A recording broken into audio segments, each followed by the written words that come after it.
No soy Pasolini pidiendo explicaciones. No soy Ginseng expulsado de Cuba. No soy un marica disfrazado de poeta. No necesito disfraz. Aquí está mi cara. Hablo por mi diferencia, defiendo lo que soy. Y no soy tan raro. Me apesta la injusticia y sospecho de esta cueca democrática. Pero no me hable del proletariado, porque ser pobre y maricón es peor. Hay que ser ácido para soportarlo. Es darle un rodeo a los machitos de la esquina. Es un padre que te odia porque al hijo se le dobla la patita. Es tener una madre de manos talladas por el cloro, envejecidas de limpieza, acunándote de enfermo, por malas costumbres, por mala suerte, como la dictadura, peor que la dictadura, porque la dictadura pasa y viene la democracia y detrásito el socialismo y entonces, ¿qué harán con nosotros, compañeros?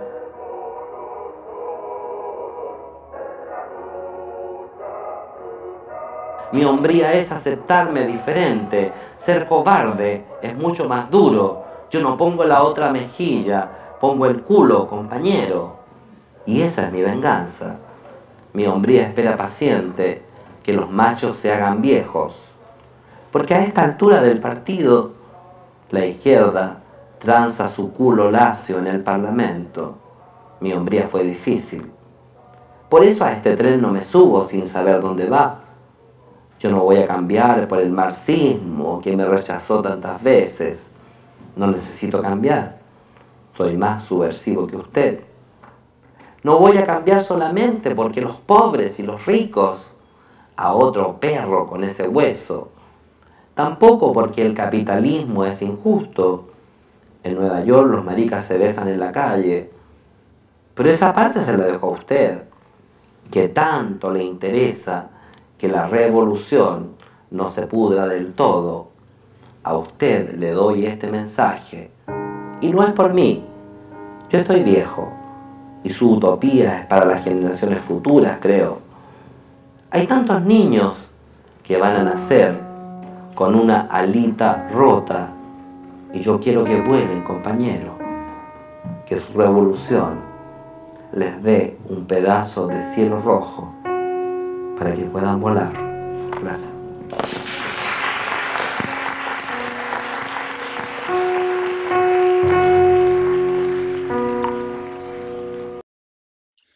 Me venía un amigo de... Lo presento así porque posiblemente lo publicamos. Después charlamos. Si lo publicamos o no. Depende de vos que me digas, si te parece o no. Pero esto es principalmente para mí, para mi proyecto. ¿Y por qué me interesaba hablar particularmente con vos del MBL? Y no voy a, digamos, a los académicos que se especializan en el MBL, digamos, Javier Guerrero y demás. Bueno, pues el otro día vos dijiste algo que me interesó, que vos te definiste como periodista. Y hay algo en el MBL, digamos, hay dos cosas que te cruzan con el camino del MBL. Uno es esta preocupación por una genealogía del activismo gay, de la homosexualidad en Chile y demás. Y la otra tiene que ver con el lugar del periodismo y los medios dentro de la obra del MBL. Sí. Pero vamos por partes. Entonces, si hay dos palabras que te definen, no creo que te definan, pero que si hay dos palabras que creo que están asociadas con vos, son ciútico y raro. ¿No? Que aparte vos las elegiste muy estratégicamente, no, pero las elegiste muy estratégicamente. Y raro es tu primer libro, el libro con el que del Breakthrough, que digamos, que establece un tipo de genealogía de lo homosexual registrado, documentado Sí. en Chile, que obedece obviamente a la gente que ameritaba ser documentada de acuerdo a cada época, ¿verdad? Y esto se vincula con tu aspecto periodístico, en términos de, bueno, ¿a quién se le presta atención? Entonces, Claro. la pregunta es, desde tu óptica de el estudio de esa falta. ¿Qué lugar ocupa el MBL en Chile en términos de activismo homosexual? De activismo.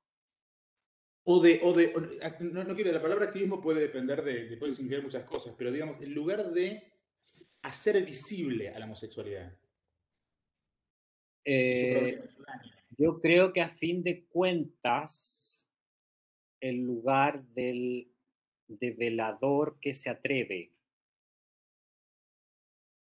y que se atreve no ajustándose, no transformándose en alguien presentable,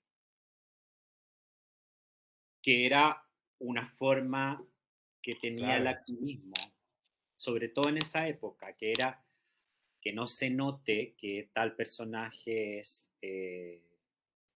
homosexual y que era ocultar lo femenino, porque a la vez el activismo era mayoritariamente masculino, eran hombres homosexuales, muy pocas lesbianas, ninguna visible, digamos, ninguna visible públicamente, dando la cara.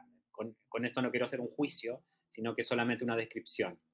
Era muy difícil para una mujer lesbiana soportar lo que significaba hacer eso. De hecho, la militancia lesbiana es una militancia de ricas, porque son las que pueden tener Claro, de multimillonarias, las que pueden tener el espalda como para cubrir semejante. claro. Entonces, en Chile, Lemebel hace ese primer paso a hacer visible lo que se considera una homosexualidad inaceptable, porque Claro. él aparece femenino, ¿cachai? Él aparece Quiere decir que pintado presenta por hipérbole una realidad. y desafía a los otros a que lo respeten. Y uso la palabra respeto porque la palabra tolerancia es muy, significa una resignación.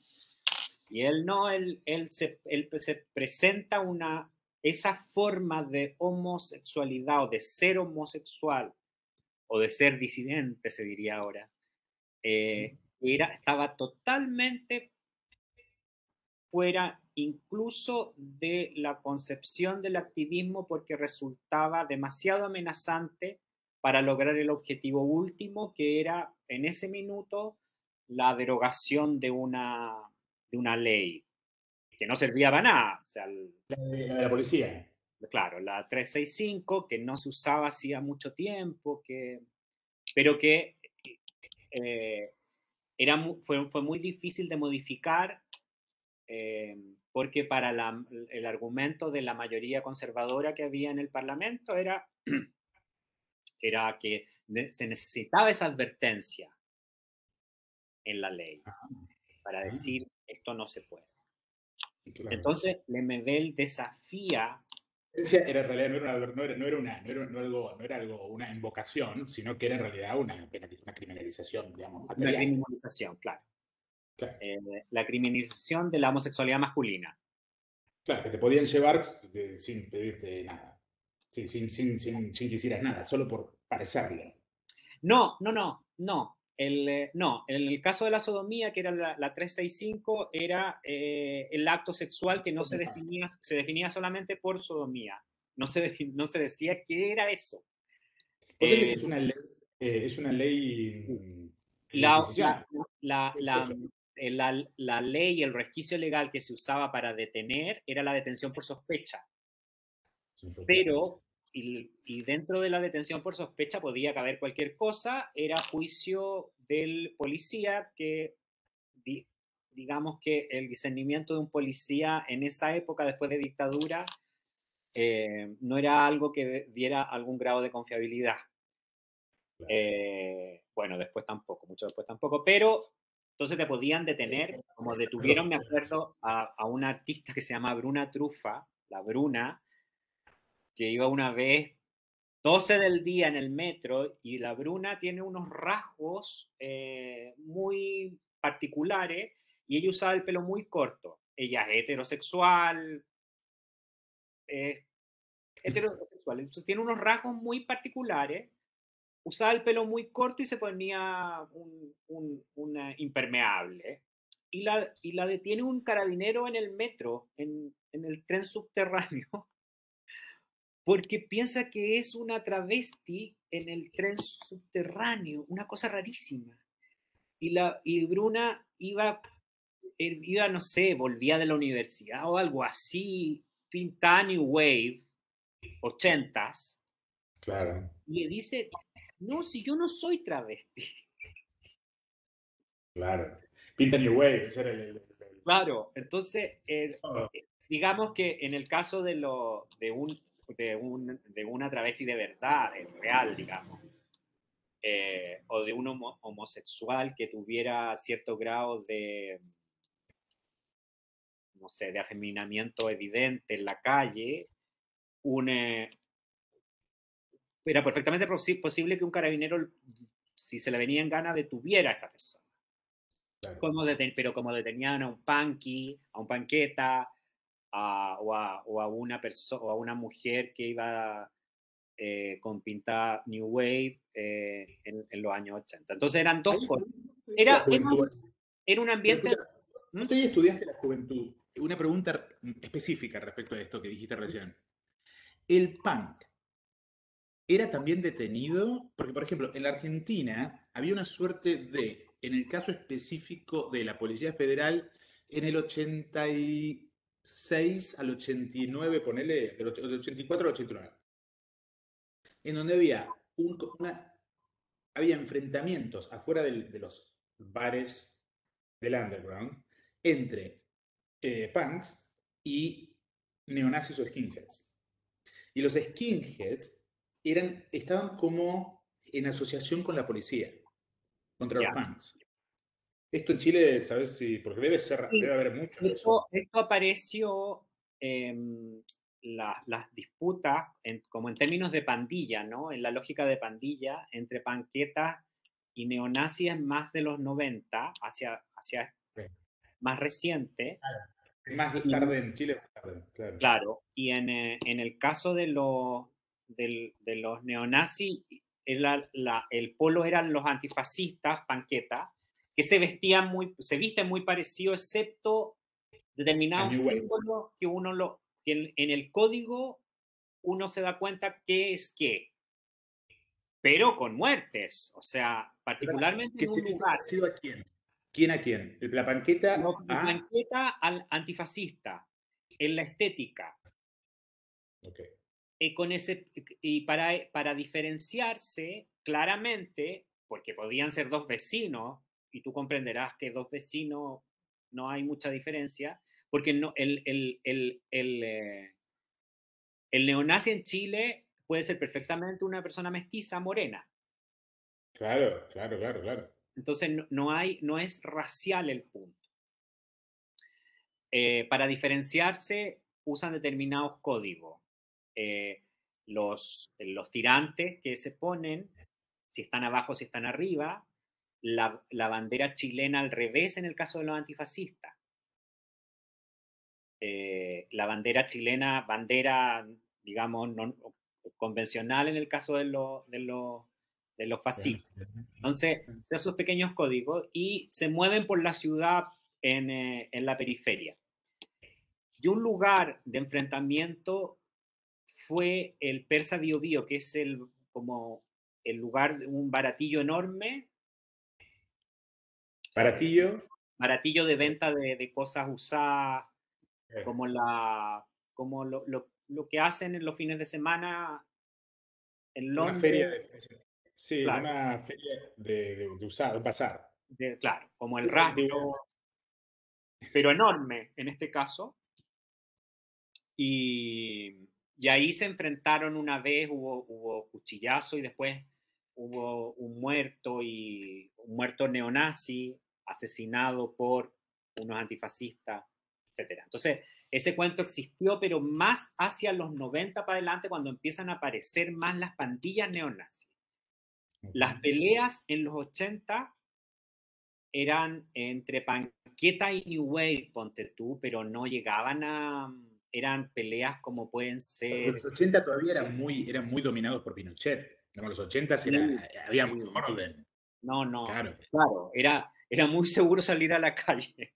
Para nosotros los 80 son los 90 para ustedes. Claro, Claro, eso. claro, claro. Entonces, podemos decir que Lemebel, para vos entonces coloca al homosexual en un nivel de, a través de una operación, Sí, una intervención pública, por hipérbole. Y por- coloca y contrapone un modelo de gay a sí, un modelo gay existente que vos definiste, me interesó esto, no lo definiste a través de, como Lemebel termina haciéndolo, a través de su par neoliberal en el norte, sino que lo definiste sin decirlo, me parece que lo definiste en términos de machismo latinoamericano. sí, machismo, Vamos, clasismo, porque lo que hacía Lemebel era decir el discurso de soy loca, pobre, soy homosexual, loca, pobre. Dos cosas que no se pueden ser. claro. Y feo. Y cuando Y decía feo, quería decir indígena. desnutrida, undernourished, ¿no? Claro, Desnutrida.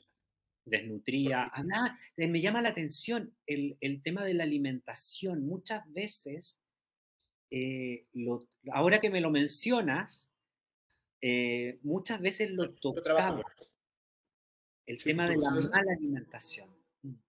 Bueno, mi opinión sobre eso es que eso tiene que ver con el momento en el que él establece esta oposición muy claramente al modelo final, esto es al final, al modelo del Pride, al modelo de Stonewall, Sí, eh, que es el homosexual musculoso, y esto él no lo dice así, creo, pero es el homosexual musculoso digamos, que se transforma en una especie de montaña de proteínas, que para hacer una montaña de proteínas tenés que tener presupuesto, sí, claro. estar en el primer mundo, o ser rico, y esto es lo que el roto no puede lograr, No, digamos. Pero además, ahí hay una operación del musculoso inconsciente para mí respecto de la generación del SIDA. Es como casi como que la generación neoliberal, la generación siguiente, sobreactúa la salud. sí, sí, tenéis razón, sí. Como un modo como un modo de hacer el luto de nuestros muertos. Sí, sí, y eso, de hecho, yo creo que puede tener un registro en términos tan concretos como cuando empieza a hacer el gimnasio parte de una rutina y cuando empiezan a aparecer los gimnasios en ciertos barrios que no existían y cuando empieza a tener eh, un aspecto, el espacio del gimnasio, un determinado aspecto, digamos, de recorrido, que yo creo que ¿Cómo lo antes no lo definirías? tenía o no lo tenía así. ¿Cómo lo Y definirías el espacio ese? Digo, ¿cómo definirías al espacio ese? Al eh, espacio. Porque Lemebel dice algo parecido respecto, por ejemplo, al fetichismo. sí, ¿No? Cuando él va a Estados Unidos y se pasea por el Parade, ujú, él lo que dice, yo veo, lo dice el loco afán. Yo me pasaba y veía a los shops, a los sex shops, con estos instrumentos de tortura. Claro, y esta gente se divierte con eso, pero para nosotros es demasiado pronto. ¿Viste? Eso sí. es algo muy interesante. Eso. Yo creo que a él lo sorprendió mucho. Él ahí tenía 42 años, por lo tanto aparece ese paisaje muy distinto, cuerpos muy distintos, cuando él ya es una persona adulta que viene de vuelta de ser joven de verdad, siempre tuvo ese espíritu joven y qué sé yo, pero ve eso con esos ojos también. Uno piensa, una persona de 42, un adulto, un hombre adulto de 42, que ve este mar de gente, él tenía una mirada sobre la belleza, entonces tiene que haberle gustado mucho eso que era lo mismo que le pasó cuando estuvo en Buenos Aires, que era, a mí aquí nadie me toma en cuenta, pues soy feo, ¿cachai? Sentir esa desventaja. Lo Bueno, debe y además sentir estás nombrando una cosa ahí muy interesante, que es el tema y él lo menciona así, en esos términos, el tema de la invisibilidad, porque eso es algo muy Sí, gay. Yo me acuerdo, tengo un amigo que creo que se hizo prostituto después de ya. eso, y después se casó, ¿viste cómo ocurre? Los argentinos, digo, empiezan como prostitutos, y después se casó. Porque hay toda una industria, ¿no? Es una distribución internacional del trabajo, eso gay. Pero vos es que él me dijo, y me acuerdo como si fuera hoy, me dice, Rodrigo, era gordo, pero decidí dejar de serlo porque me cansé de ser invisible. Y yo me acuerdo cuando me dijo eso, yes. Sí, no, y yo creo que a él le pasó eso, iba con la jeringa en esa primera vez que visita Nueva York, iba solo eh, y se debe haber sentido invisible, se debe Claro. haber sentido aquí hay tantos que están en la calle, tienen bares, la gente entra, sale, todos están marchando con unos cuerpos que yo no había visto y entonces yo soy invisible cuando yo estoy acostumbrado a que todo el mundo me vea, cuando me tenga que ver. Claro, claro, claro. Ahí no hay tu tía, ahí no te puedes imponer porque no lo No, entienden. no. Claro. Y, y claro, y también está el tema Interesante. del, Sí, es del, interesante. Sí, del vínculo entre capitalismo y discurso de liberación gay, en ese momento claro. de liberación, que eso le molesta, la comercialización. Entonces, Nos molesta, Oscar. nos molesta Nos molesta los y, eso, tres. y eso lo vincula con los cuerpos, Sí, el deseo comercializado. claro. Y la Y homogenización. claro, porque es, La diferencia, somos todos sí, Marino todo López Giovanni. de una forma Claro. y uno sabe que no. No, porque el atentado es contra la diferencia, contra la Sí, especificidad. con la especificidad. Y Entonces, para vos, porque el Che de los Gays dice una cosa en su libro, sí, eh, es muy contundente. Él dice, no lo dice en realidad, pero lo da a entender. Lemebel es como si fuera, Lemebel es el momento público del activismo homosexual chileno. Es un momento en el que se hace público. Esto, ¿vos cómo lo ves? sí, tiene razón Víctor Hugo. Pues y es raro porque en el fondo Pedro Lemebel nunca militó, fue parte del movimiento, como quien va a todas las reuniones, como quien obedece y acata una decisión. Pero A él lo le había, cargaba eso. ¿Ah? pero lo había, porque la impresión que uno tiene cuando lee el libro de Víctor Hugo es como que eran reuniones en casas, pero el momento en el que sale al ágora, el que sale al mundo, digamos, del afuera, del espacio público, el movimiento es de la mano de las yeguas, Sí, del apocalipsis. eso es anterior a la formación del primer movimiento en forma, con personalidad jurídica, que hace reuniones, que tiene fondos, que logra captar fondos para funcionar. Las yeguas son anterior a eso. Claro.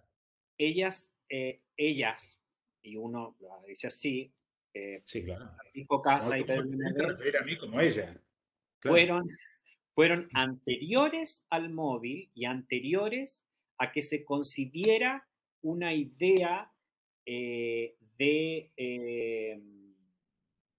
la posibilidad de una sexualidad distinta.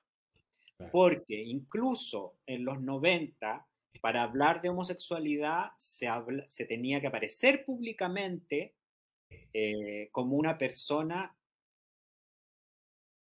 no quiero usar la palabra normal, sino convencional Claro. en términos de género y de las personas que convencionalmente podían tener una voz pública. No era, no, ellos transgredieron antes que sucediera. Es una, como decirlo de una manera rara, antes de que sucediera un movimiento público Bueno, con me estaba norma. muy nutrido de lo que estaba pasando también en Argentina, y Sí, concretamente Argentina y Brasil con Perlo Ongar sí, sí, que estaban esos debates del homosexualidad radical claro. versus homosexualidad Pero asimilacionista, acá ¿no? eso ni siquiera era debate en ese minuto cuando ellos aparecen, eso no era debate porque Eso es lo tampoco que había. eso es lo que te quería preguntar, porque en Chile el experimento neoliberal es tan efectivo, es tan, digamos, Pinochet es tan eficiente en eso, comparado con Argentina, Sí, que, em, que es como que una cosa que se me ocurre es cómo existió, cómo pudo lograr aparecer alguien como Lemebel. Porque el puto chileno sí, es el puto. Digo, vos estás como en el borde que te lo permite tu profesión. Digo, vos es una profesión periodismo, medio escritor, ¿viste? El nene es puto, pero se le permite hasta ahí. Pero sí, digamos, tu look es look masculino, no, pero no llegás a el look chileno, que es el look de la camisa polo. ¿No? Ese es el claro, gay. Es sí, el gay de la New School, de la London School of Economics. Que los te claro. conozco, Sí, sí, los sí. conozco. Es de gay. ¿Cómo pudo ocurrir? Y ahí yo creo que está tu libro. ¿Cómo pudo ocurrir Lemebel? Yo creo que puede ocurrir, hay varias cosas que permiten eso. Primero que, como el mismo Pedro Lemebel lo decía y lo repetía, en Chile en la dictadura no hubo una persecución sistemática de la homosexualidad en cuanto tal. ¿Eh? Existían y existieron los lugares de reunión gay durante la dictadura siempre, porque siempre Ajá. había un homosexual en el régimen. Sí, pero eso no te garantiza. No te garantiza. Y porque no era un peligro, porque tenían no había una organización, nunca había habido una organización que se identificara con una postura política, como en el caso argentino. Sí, pero pará, porque en el caso argentino no es por eso. Ujú. En el caso argentino es como, tiene que ver con que el terrorismo estaba asociado con la homosexualidad y había puesto, no asociado realmente, digamos, estaba asociado digamos, por libre asociación de ideas de los militares que querían armar una idea de masculinidad pura, que era la nación argentina militarizada, Ajá. y el gay en ese sentido era un peligro porque atentaba contra es muy cristiano, muy Sí, católico, sí, contra muy la bien. reproducibilidad del sistema. Entonces es como que el gay era un enemigo público. Fíjate que desde los sectores conservadores chilenos, obviamente estaba presente eso, el prejuicio, en términos, pero no en términos explícitos. Eh, la persecución más explícita aparece más relacionada con el SIDA. Okay. Eh, de hecho, los lugares, las discotecas gays y los bares gays aparecen el año 70 bajo la dictadura, el 78, 79, 80, los primeros. Y ahí Eh, después aparece el SIDA, el 85, claro, en Chile el primer caso registrado oficialmente es el 84. 84, ok. El primer caso oficialmente registrado había llegado antes por Valparaíso, pero Perdón, perdón, es importante. El primer caso entra por el puerto, o no, no, entra o viene en no. avión. El primer caso registrado es un profesor de Santiago, que se descubre que esto que de lo que está enfermo es VIH. ¿Y él por qué se lo agarró? ¿Se sabe? Se lo agarró en un Porque viaje. se supone que había viajado a Brasil, Ah, ok, ok, por Brasil, ok, sí. ya, por Brasil. Pero después yo tengo un amigo que Siempre escribió la un culpa la libro, tienen los negros, ¿viste? sí, siempre. Sí, claro. Pero fuera de joda, porque cuando no es el mono en África, es el brasileño en Sí. Brasil. Sí. Entonces ahí empieza un tipo de acoso a los lugares de reunión gay que tiene que ver con el SIDA. Está muy vinculado a la salud pública, en A términos la de salud salud, pública, de contagio. claro. Claro. Hasta antes, ese acoso existía en términos de que estaban en los lugares en el Fausto, por ejemplo, y llegaba un carabinero y, y si le tenían gana, se llevaba detenido a un grupo y los llevaba y les hacía pasar la vergüenza de que llamaran a su casa a decir, miren, este señor está detenido por haber estado en este lugar. Ah, y sobre todo con la excusa de la Por la mayoría ley de de edad. censo, por Sobre la todo ley, con la... se llama la de censo por sospecha, es eso. Por Sí, eso lo puede llevar el sí. carabinero. Y por la mayoría de edad, porque la mayoría de edad hasta el 90 y algo eran los 21 años. Entonces Claro. había mucha gente de 18, de 20, que iba a los lugares, que les pedían el carnet de identidad y ya, tenís 20 años, pero eres menor de edad igual. Claro. Y te llevan Claro, claro. detenido y en el fondo lo que hacen, en el fondo es llevarte detenido para avisar a tu familia que tú eres homosexual. Qué bueno. Claro, claro, claro, claro, claro, claro, claro. Qué bueno. Escúchame. em, la otra palabra que se vincula con vos es ciútico. Sí. Y bueno, eh, yo sé que este tema es un tema de contienda, de polémica nuestra, desde muchos años, con nuestro difunto amigo Brizuela. ¿Y por qué digo esto? Porque los gays establecemos, sobre todo desde la época del SIDA, una genealogía a través de la muerte también. Sí. Y, ¿no? Familias a través de la muerte. Y esto, una cosa que en el debate este que tenemos con los fantasmas, Hamlet, muy Hamlet también, eso que es muy gay, eh, aparece esta cosa del ciútico. Y yo digo, digamos, porque el ciútico y el gay, esto es algo que nos quedó pendiente de aquella debate, porque la relación entre ciútico y gay, para el que no sabe qué es esto de ciútico, ciútico es una revista, Ujú. ¿no? Es una revista, para simplificarlo. Eh, ¿Puede haber un gay que no sea ciútico? Y mi pregunta es respecto al Lemebel. El Lemebel amigo de Joana Raposi, Garibaldi, ¿qué es? Mira, ese es un tema interesante, la manera en la que él filtraba am, sus relaciones con personas de un origen social privilegiado, por decirlo así. A ver, explícame un poco eso. Él era bien particular porque tenía un discurso que podía llegar a ser muy violento en contra de, entre comillas, la burguesía, los burgueses, los cuicos, el pituco chileno, particularmente el chileno y por extensión latinoamericano, eh, que podía llegar a hacer cosas como insultar a un chico, a una persona, a un lector, una lectora que estuviera esperando que le firmara su libro, el libro de él, digamos, insultarlo porque él se daba cuenta que era una persona cuica, burguesa. Solamente por eso, y era alguien que estaba haciendo la fila, eso lo hacía.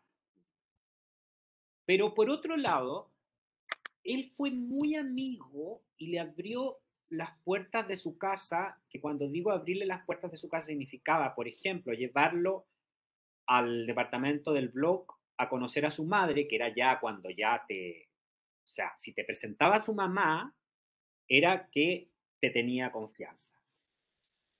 Llevaba alguna gente y alguna no, nunca, por muchos años.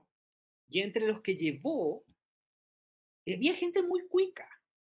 O sea, una de las privilegiadas fue eh, Carmen, no es que se llama igual que mi hermana, Gloria Camiruaga. Bueno, Gloria Camiroaga. A ver, Claro, Gloria Camiroaga. porque no sabía que era cuica. Contame todo, te pido por favor, porque tenemos que hablar entonces. Pará. Ella era muy, ella era muy, Gloria Camiroaga es, no sabía esto. Gloria Camiroaga es la directora o la artista, la videoartista de lo que para mí es posiblemente una de las 5 obras maestras del arte latinoamericano, que es el video Casa Particular. Casa Particular, donde participan las yeguas del Apocalipsis. Ese video es todo Latinoamérica junta, en clave, es una maravilla. Contame de Gloria Camiroaga y eso. Gloria Camiroaga era de una familia y de un mundo totalmente burgués. O sea, familia con campo en la zona central. A lo pasa Rasu. Sí, ella casada en ese momento con uno de los economistas más importantes de Chile, que es un cubano chileno, que es Joseph Ramos, un cubano que llegó a Chile en los 60, No un señor muy sabía. conservador, católico. Ella estudió en el Pedagógico en la Universidad de Chile en los años 60, fue parte del MIR, del Movimiento de Izquierda Revolucionaria. Como mucha gente del MIR era de origen burgués, ella también. Era una persona que siempre vivía sola con la empleada de toda la vida, cuando era chica, soltera, porque sus papás murieron cuando ella era muy joven. Ah, era heredera encima. Sí, Ah, bueno, claro. Y eso le permitió hacer eso. sí, sí. Claro. Y Gloria Camiroaga, y no lo ocultaba, digamos. O sea, no era una persona que ocultara Pará, eso, no era acá te voy a hipócrita. interrumpir. Acá te voy a interrumpir porque nos metemos en un tema ya, vamos más profundo. Sí, Ahí. Que tiene que ver con la pregunta que te estaba haciendo de los medios. Porque yo la obra de Lemebel, esta es mi opinión, mi opinión a ser publicada. ¿No? La obra de Lemebel tiene claramente dos grandes etapas. Una primera etapa, que es la etapa en donde él se alinea con la disciplina artística, el medio de la performance, para mostrar su disenso. Es decir, en lugar de hacer la performance a lo Marina Abramovich adentro de un cuarto, él sale enfrente a la Casa de la Moneda. Eso es muy chileno y tiene que ver con el CADA. sí. Eso es una parte. Esa es la parte, llamémosla formalista del MBL. Por eso las yeguas tenía una fecha de vencimiento. A Y mí él, no es yo la creo parte que que lo me sabía interesa. muy claro, lo tenía muy claro. A mí esa parte es la parte que menos me interesa del MBL, Ya. la de las yeguas. A mí la parte que me interesa es la parte del MBL en donde él hace lo que yo creo es un giro performativo en el arte latinoamericano, que ocurre en otros lados también, pero en el caso de él, para hablar sobre Gloria que me va a dar, pues yo creo que eso está alegorizado en ese video. Él establece, es como que hace estrategias de parasitamiento, para llamarlo de alguna manera, hacia dentro de otros medios. Entonces, por ejemplo, lo de Carcuro, lo del programa de Radio Tierra con Bolaños y con que llega Carmen Olea, creo que Carmen Olea, ¿no? No, que lo lea. Esa, Olea, y llega medio de la tarde. Esto el otro día lo hablaba con el Chelo Gays y Chelo Gays me decía, qué maleducado Lemebel. Digo, no, eso está claramente pautado con Olea. Para Yo te, que yo te puedo contar cómo se gestó eso. Raquel Olea, que también es una persona de un origen bastante privilegiado en Chile. okay. Eh, él se encontró con Raquel Olea y le dijo, mira, va a venir Bolaño al programa, ¿por qué no vienes y me ayudas? En el fondo, Lemebel no había leído a Bolaño, a pesar de todo lo que había pasado el año anterior y de que Bolaño Le llevó los libros a Herralde, sí. Lo que uno descubre ahí es que... Mirá, no te puse el dedo. Porque esto tiene que ver con lo de Ciútico. Ya. Sí. Entonces le dice Raquel, y Raquel le responde, Pedro, he leído muy poco de Bolaño, había leído, y Raquel Olea me dijo el par de libros que había leído, no me siento autorizada como para entrevistarlo, entonces digo, no, si no te preocupes, si va a ser una conversación y qué sé yo. Y era en la época de la Feria del Libro, entonces Raquel Olea, que es profesora de literatura, en esas épocas siempre hay varias mesas y ella está invitada a una y llega tarde a la entrevista, que era en la Radio Tierra. Eso. Bueno, Entonces, ¿quién te cuenta esto? el por qué ella estaba invitada, Raquel Olea. Ella misma. Ella te cuenta que ella llega tarde que fue un accidente. Que fue accidental, sí, sí. Que ella en ¿Vos estás realidad... seguro? Mi hipótesis, sí, mi hipótesis es que no fue accidental. No, yo creo que sí. No No, fue, sí, ok. sí Ok. fue, no, no. Y Raquel Olea representaba un mundo que a Bolaño le irritaba mucho, que era el mundo de la academia. Claro. Y aparte, Raquel Olea había vivido en la RDA, porque ella y su marido se fueron exiliados después del golpe. Y Que Bolaño no, porque Bolaño no se fue exiliado, Bolaño se fue porque tenía guita. no, Bolaño se fue porque tampoco, Bolaño estuvo el primer año de la UP en Chile, de la Unidad Popular, del gobierno de Allende, y le cargó, que se lo dice en la misma entrevista al MBL, cuando el MBL le empieza a hacer el recuerdo típico que hacía de la época de la Unidad Popular, que era un recuerdo eh, muy alegre, muy romantizado para él también. Claro, okay. Y Bolaño le dice, mira, para mí no fue así, en realidad no lo pasé tan bien y ahí decidí irme de nuevo, porque él había estado en México, había vuelto a Chile y se volvió a ir a México. Pero ahí es cuando aparecen las condiciones de clase, a ver, él se va a México con su familia.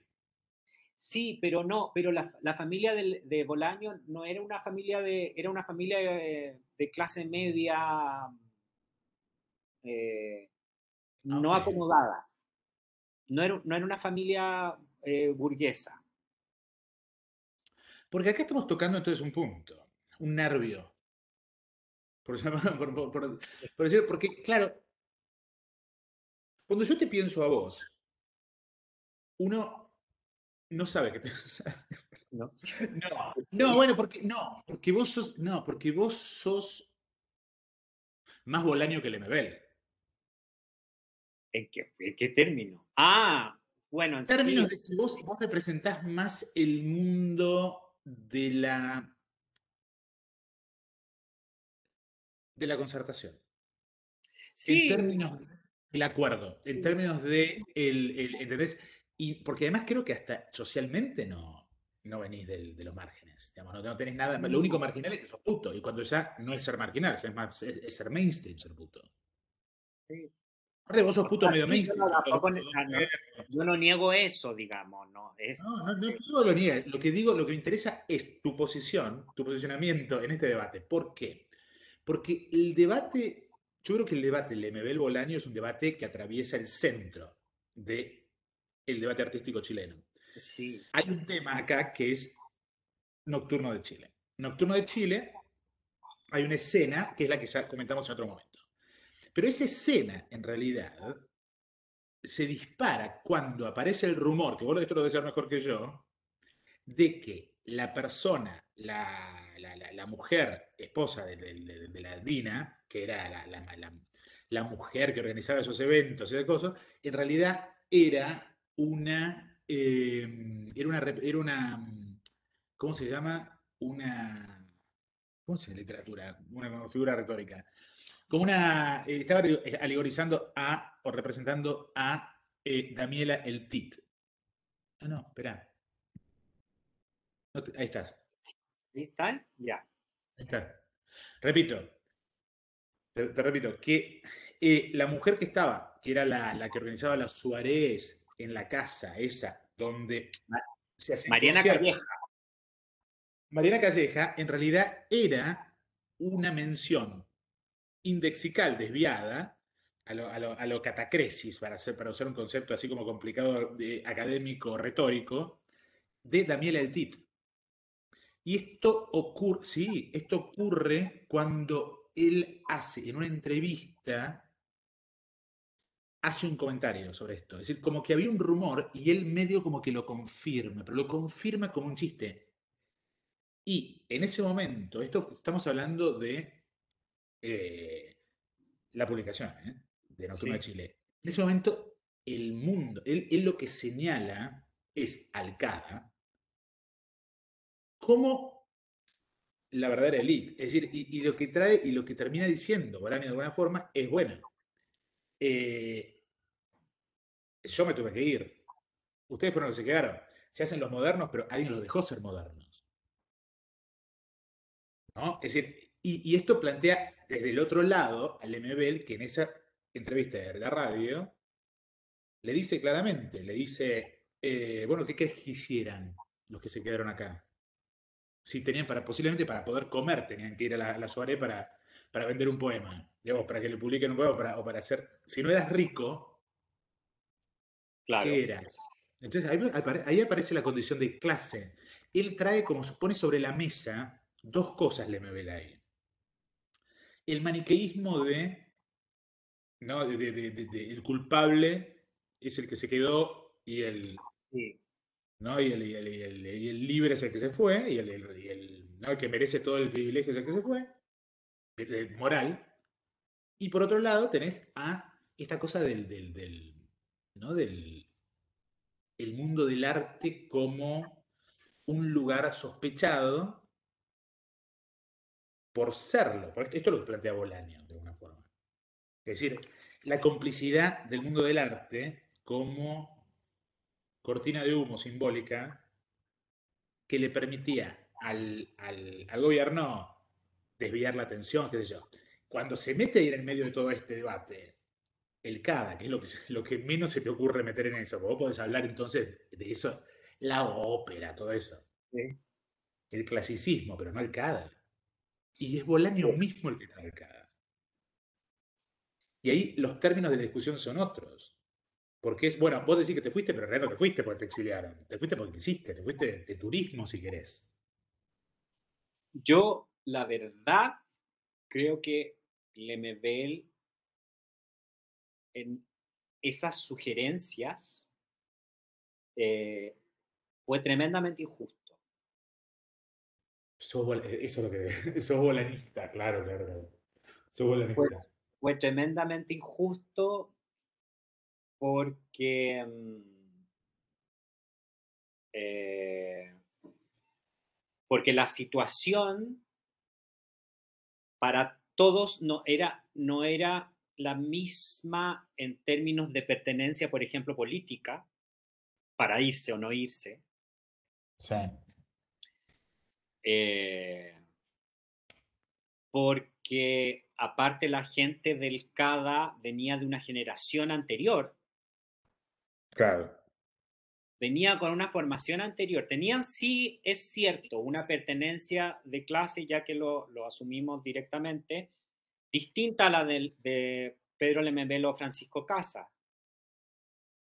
Eh, pero los integraron, digamos. O sea, Nelly los acogió. Nelly supo ver lo que había ahí. Ok, ¿cuál era el rol de Nelly en ese contexto?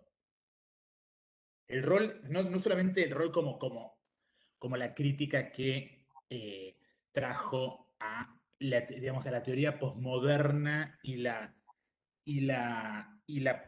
puso en cuestión también, sino, digamos, ¿cuál era el rol de Nelly en el CADA y con Lemebel? Con, con Respecto a lo que Lemebel, dijiste, ¿no? claramente darle una densidad teórica a algo que sin una voz ni una cabeza como la de ella, tal vez no lo hubiera tenido del mismo modo. Claro. Había dos personas detrás de eso, detrás de las yeguas en términos de darle densidad teórica a lo que estaban haciendo, que era Carmen Berenguer, amiga cercana, una poeta, y Nelly Richard. Carmen Berenguer es la que camina con él en el descubrimiento de la universidad, el Sí, descubrimiento de Chile. ella, Claro. ella. Entonces, Carmen Berenguer en el primer plano como una impulsora, como el que en la conversación anterior a la performance, ella es la tercera yegua. Ok, ¿qué dice de las mujeres acá? Esta alianza que él establece entre minorías como una estrategia política, Sí, funciona además como una estrategia casi como de que el puto se puede insertar en, en lo público, en el mainstream. No, no sé cuál es la palabra. Puede ser visible a través de una mujer sí, rica. O que tuvo acceso, no, o que tuvo acceso a los recursos que la riqueza puede dar. La que la universidad, riqueza la popular, Fundación, la que la Sorbonne. cierta pertenencia, eh, Pues Nelly estudió en la Sorbonne, digamos, claro, tenés que llegar. y llega acá, su marido Javier es un ingeniero, digamos que tiene también un vínculos familiares. Esto tampoco es una crítica, pero digamos, una Sí, es persona interesante, pero de esa crítica, es interesante la crítica y se vincula con lo que hablamos al principio sobre no, por qué a mí se me demoniza y no a Gumirmayer y Beloff, ¿no? Es decir, digo, mi papá era guaraní, mi mamá española. Capaz que eso aporta un dato, ¿no? sí, Y que está en las feromonas, qué sé yo, está en el aire. Lo que digo es, en el caso chileno, en el caso de, tenés estas mujeres que son un poco como los gatekeepers, ¿no? Como los guardianes del centro. Aun y cuando el hay una, centro es una sí, periferia. y hay una tradición en eso, no solamente con los hombres homosexuales, sino que hay dos Claro. mujeres, la Momo del Río y la Inés Echeverría, dos mujeres de clase alta chilena, muy pitucas, muy cuicas. La primera, Inés Echeverría, que de algo, en el fondo acoge a grupos de escritores de medio pelo local Ok. en su salón literario, una mujer que podría haberse dedicado a otra cosa, y los promueve. Después, la Momo del Río, que no me acuerdo el nombre, pero todos dicen la Momo, que hace lo mismo una generación más tarde. ¿Cuál, Eh, en la época, en la generación del 50, la Inés Echeverría a principios del siglo XX, ok. Momo del Río en la generación del 50, entonces ahí entran, no sé, eh, gente que conocí, Jodorowsky, entra Pepe Claro. Donoso, José Donoso, No, a claro. ese mundo. Ellos, dos Pero personas, pará, pero los dos son dos blanquitos, los dos son dos blanquitos. tienes razón, pero hay otros que no. Claro, Pero pero los dos son sí, dos blanquitos. sí, sí, tienes razón. Es que lo estaba pensando, pero había otros, Hernán Valdés, Efraín Barquero, Bueno, eh, porque de alguna forma es como que el negrito y al marginal gay o a los locos en la misma jerarquía se les permite el acceso en la época a la cultura, al ujú, arte, en la época de Lemebel, no, pasa Rhapsody, Bestiario. No, el infarto del alma. El infarto del alma. Pero el infarto del alma, pero fíjate cómo te reís, me encanta. Porque, digamos, vos como que ahí yo toqué un punto que es tus amigas. Es tu café, es tu salón. Que en tu salón están las chicas. que son las chicas blancas privilegiadas que hacen que estén ahí. Entonces, ojo, son próceres, digo para que quede claro. A mí me parecen. Hoy estuve leyendo a Nelly Richard, no, sacate, hay que sacar el sombrero. Pero, pero hay un tema de clase y un tema racial. Sí. Que fíjate, Junta y yo, ¿no? En nombre de la diferencia y las marginadas y cosas, vos sos un violador, hijo de puta. Es como que lo que ocurre en estos sectores metropolitanos del Cono Sur es que tenemos este grupo de mujeres empoderadas, blancas, con acceso a los recursos académicos al más alto nivel internacional, Sí. con el tiempo, porque tiene la mucama, porque estas son las cuestiones materiales que aporta el MBL para pensar. Sí. Con ese tiempo, para poder generar ese lugar que está muy bien ganado y gracias a Dios por ellas, ¿no? Inclusive por Junta, pero esto también plantea un límite. Y esto yo creo que es lo que el MBL hace con Camiroaga. Ahí volvemos a casa particular. Porque el video lleva la firma de Gloria Camiroaga. Pero la operación es la MBL. Me pregunto si él no hizo lo mismo con Raposi. Lo que pasa es que ya los tiempos cambiaron y la calidad de la gente cambió. Pero me pregunto si no es lo mismo. Es esa cosa de yo me meto el puto que tiene que usar a la esposa divorciada, a la esposa cuerneada, para ser ciútico. Pero él lo transforma en arte. Digamos que es una forma bastante, ¿cómo decirlo? Es una lectura nueva, esta de Es una lectura que tiene un grado de verisimilitud importante.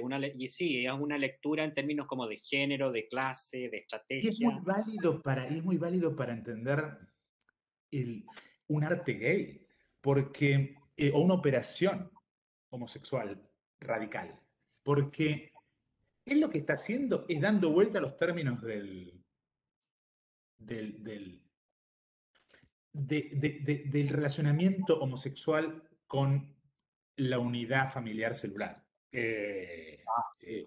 Normalizante, ¿no? Que es el gay tiene que estar ahí esperando afuera que lo llamen, visto, ser el amigo de la mujer, mientras el otro se está garchando con el novio, con la novia, el marido. La mujer va a hacer shopping con el gay y hacen el salón. Y ahí volvemos a Nocturno de Chile, ¿no? Y es una especie como de circuito. Y nos preguntamos si la cultura, en definitiva, es un círculo vicioso en donde estamos atrapados los putos y las mujeres mientras los hombres están destruyendo todo. Eh, como periodista, hay una cosa que hace el MBL con, con el periodismo, en términos casi literarios, respecto al tipo de escritura. ¿Vos tenés alguna toma de posición respecto a... Hay un modo de la escritura del MBL, no me refiero solamente a la cosa desde abajo, sino hay una cosa casi como de reportaje, Es que él estuvo en el límite, porque finalmente el momento en el que él empieza a escribir, ya cuando retoma la escritura, porque pensándolo así, él intenta con el cuento primero y es rechazado. En las yeguas y en la performance aparece, es como se cierra una puerta, se abre otra, se mete en esa. Y después se le abre otra puerta, que es cuando los editores de una revista nueva en ese momento, que era Página Abierta, del MIR, Camiroaga era del claro. MIR, que eran dos señores en ese minuto más jóvenes, pero eran dos hombres heterosexuales que si tú los veías son como la descripción de un hombre heterosexual de izquierda, latinoamericano, burgués. Luciano Benetton. Claro, una cosa así, que los dos, súper amable, súper simpático, qué sé yo, pero a eso es, de ahí venían.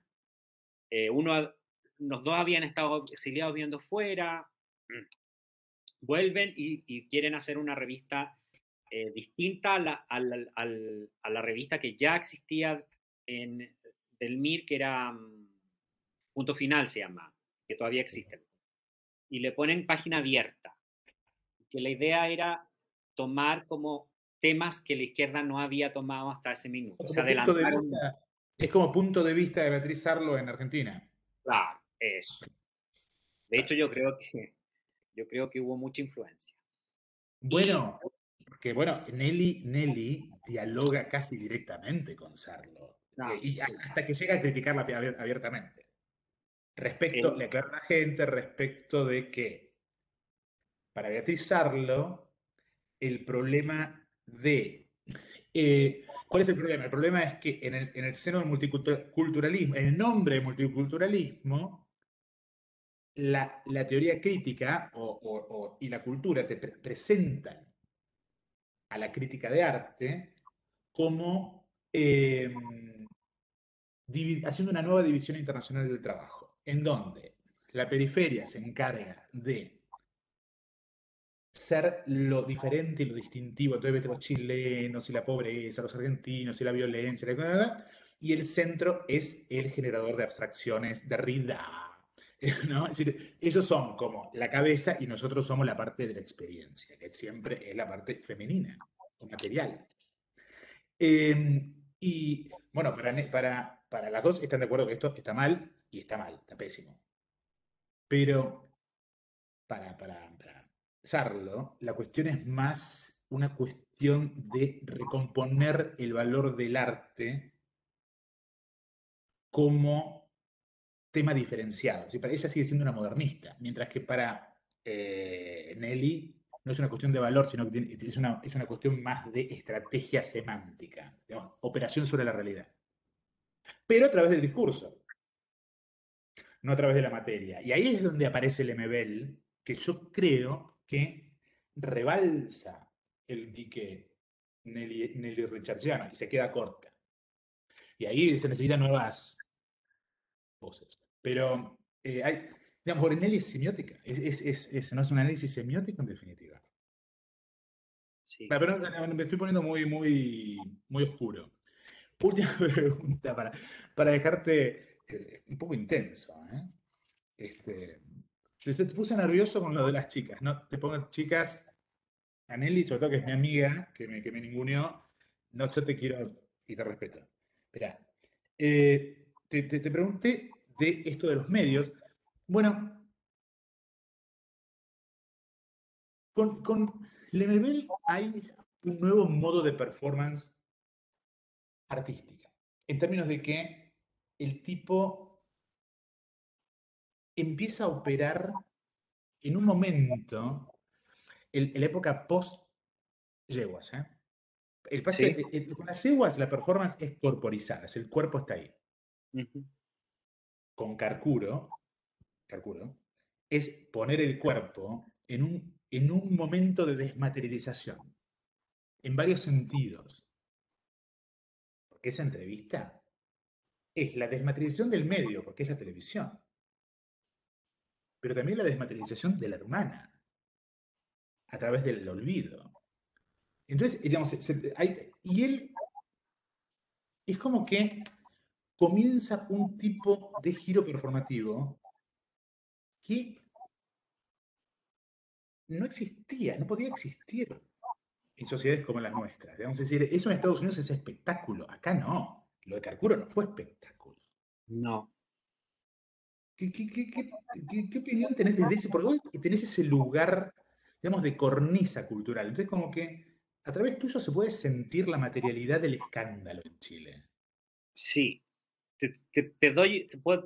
Para ponerlo en términos concretos, como te puedo poner el contexto de lo que significaba eso en ese momento y de lo que significó un poco después, digamos, porque Pedro Carcuro, el personaje que tenía ese programa, era una persona muy conocida primero como periodista deportivo de televisión nacional, la televisión pública. La televisión pública que en Chile aparece justo el año 69, 69, el último gobierno de Frei, o sea, el último año del gobierno de Frei Montalva, el 70 ya es la Unidad Popular.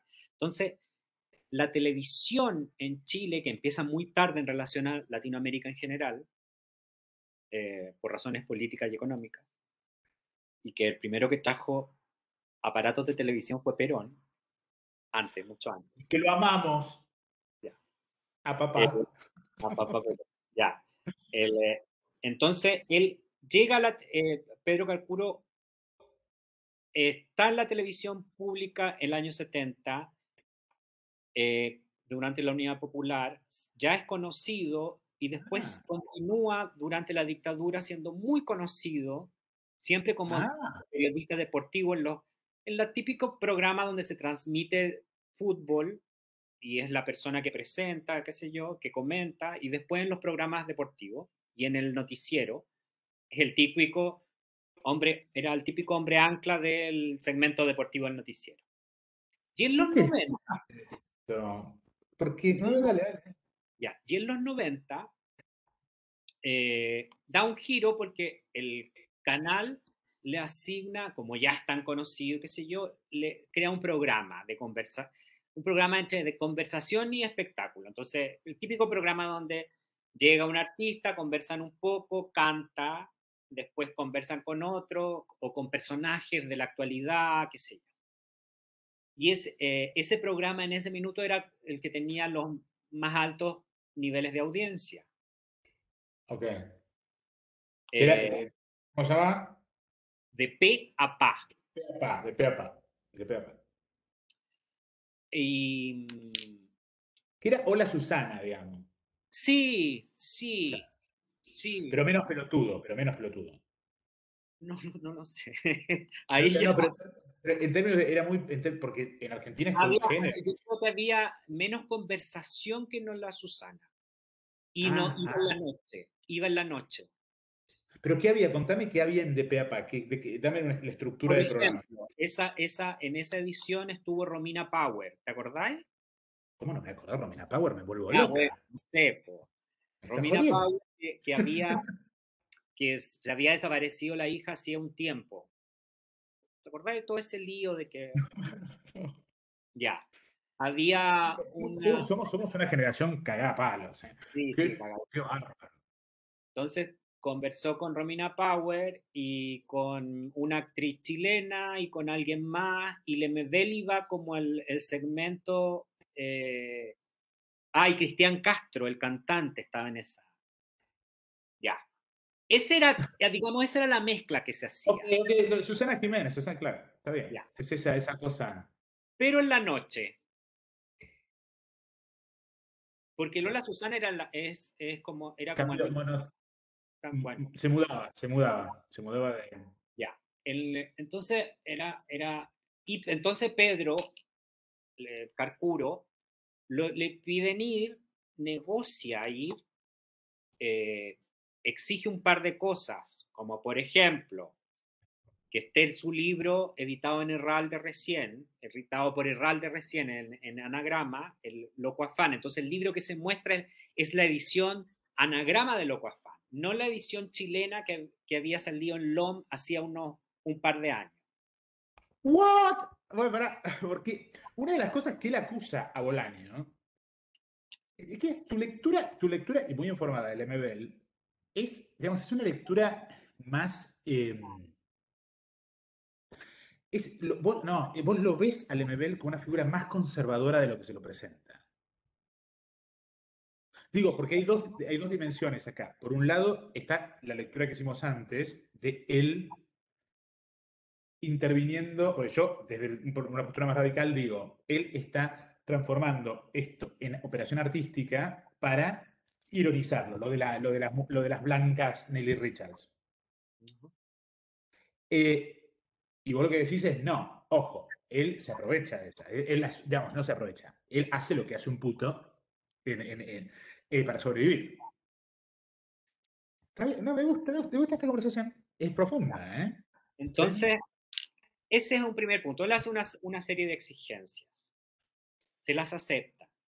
Paralelamente, Otra de sus amigas, Carmen Soria, hija de Carmelo Soria, esto te va a interesar. Carmelo Soria era un español diplomático que vivía en Chile, que trabajaba en una de estas, no me acuerdo en cuál, una de estas organizaciones internacionales. Sí. No me acuerdo cuál, pero era una organización internacional. Vivía en Chile, de izquierda, por supuesto, para el golpe. Carmelo Soria fue detenido, torturado en la casa del Ocurro de Mariana Callejas, Shut the fuck up. asesinado y luego se le fingieron, simularon la DINA que Carmelo Soria se había chocado en un auto y había muerto en el choque, en un desbarrancamiento. Pero el cuerpo de Carmelo Soria estaba torturado y estaba muerto antes